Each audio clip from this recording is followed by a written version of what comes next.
Assalamualaikum warahmatullahi wabarakatuh. Perkenalkan, saya Arif Andika Sakti dari SMPN 4 Puspo 1 Atap, calon guru penggerak angkatan 9, kelas 164A, akan menyampaikan koneksi antar materi, koneksi modul 1.4 budaya positif. Modul 1.4 merupakan modul terakhir dalam rangkaian modul 1, di mana setiap materi pada modul 1 saling berkaitan. Mulai dari modul 1.1, Filosofis Pendidikan Nasional Ki Hajar Dewantoro, modul 1.2, Nilai dan Peran Guru Penggerak, modul 1.3, Visi Guru Penggerak, dan modul 1.4, Budaya Positif.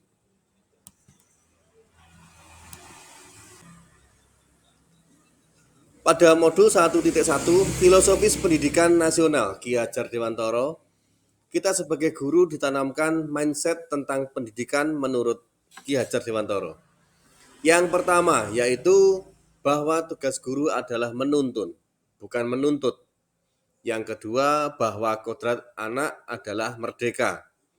Yang ketiga, kodrat anak juga bermain.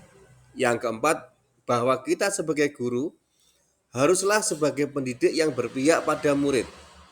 Yang kelima adalah tentang tabula rasa, bahwa anak bukanlah kertas yang kosong. Yang keenam adalah budi pekerti, watak, karakter adalah bersatunya atau perpaduan harmonisasi antara gerak, pikiran, perasaan, dan kehendak atau kemauan sehingga menimbulkan tenaga atau semangat. Dan yang terakhir adalah seorang guru ibaratnya adalah petani dan murid adalah bibitnya.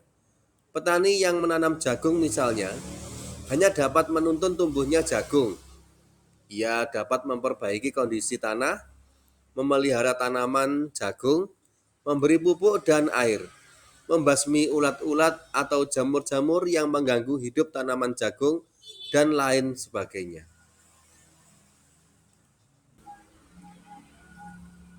Setelah konsep kami tentang pendidikan sesuai dengan filosofi pendidikan menurut Ki Hajar Dewantoro, lantas seorang guru penggerak diberikan bekal berupa nilai dan peran yang harus dijalankan.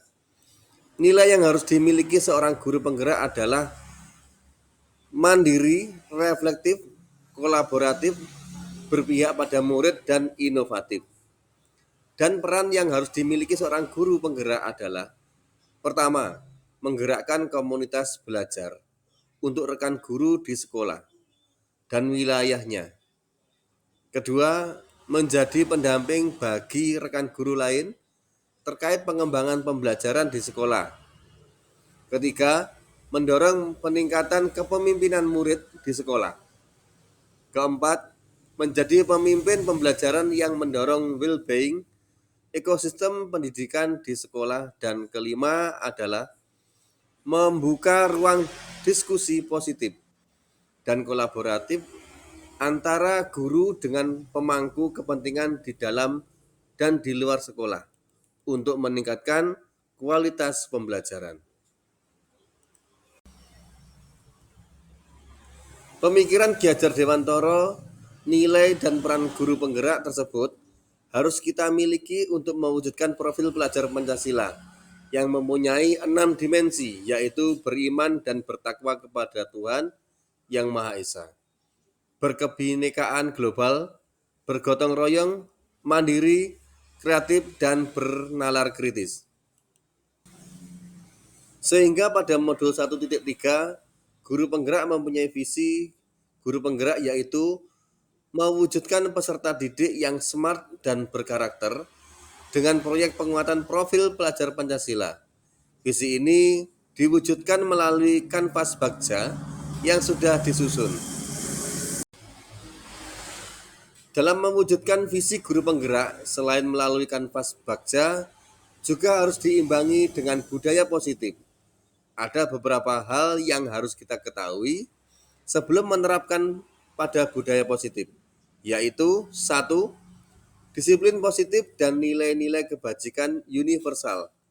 2. Teori motivasi, hukuman dan penghargaan, restitusi. Ketiga, keyakinan kelas. 4. Kebutuhan dasar manusia dan dunia berkualitas. 5. 5 posisi kontrol guru. 6. Segitiga restitusi. Perilaku manusia didorong oleh 3 jenis motivasi, yaitu untuk menghindari ketidaknyamanan atau hukuman, mendapatkan imbalan atau penghargaan, atau menghargai diri sendiri. Motivasi intrinsik muncul karena seseorang menghargai diri sendiri. Motivasi inilah yang diharapkan muncul dari diri siswa.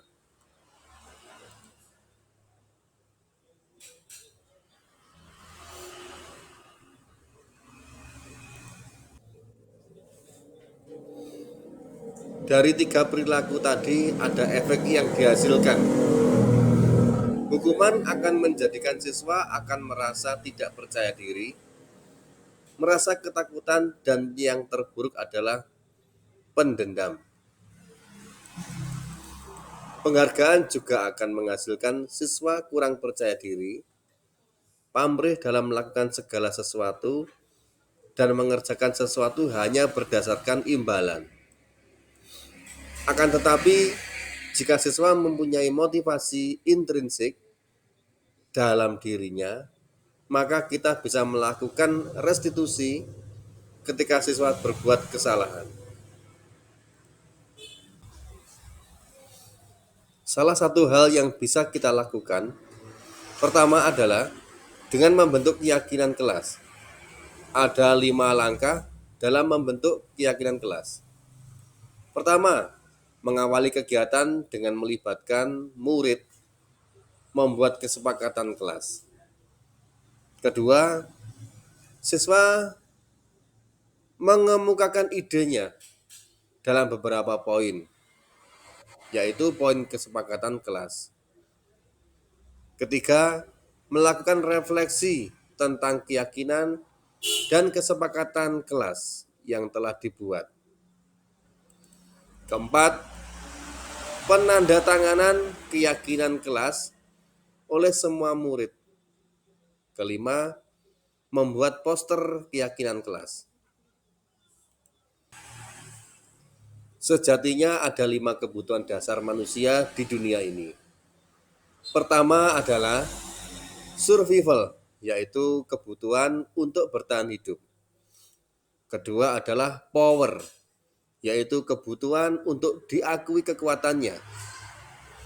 Ketiga adalah belonging, kebutuhan akan kasih sayang dan rasa diterima.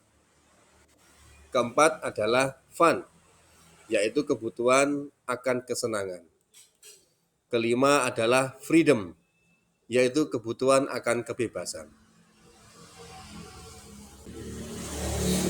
Ada 5 posisi kontrol yang harus kita lakukan terhadap siswa kita. Yang pertama adalah sebagai penghukum. Yang kedua, sebagai pembuat orang merasa bersalah. Ketiga, sebagai teman. Keempat, sebagai pemantau. Dan yang kelima adalah sebagai manajer. Di posisi pertama merupakan identitas gagal kita sebagai guru. Sementara 3 posisi terakhir adalah identitas guru yang berhasil. Tetapi paling berhasil adalah posisi kontrol kelima, yaitu sebagai manajer. Dikarenakan kita dapat menciptakan kontrol diri pada siswa. Yang terakhir adalah segitiga restitusi. Ada 3 tahapan dalam segitiga restitusi. Pertama adalah menstabilkan identitas. Kedua adalah memvalidasi tindakan yang salah. Dan yang ketiga adalah menanyakan keyakinan. Jika siswa berbuat kesalahan lagi, maka ulangi lagi segitiga restitusi tersebut. Terima kasih, semoga bermanfaat dan Assalamualaikum warahmatullahi wabarakatuh.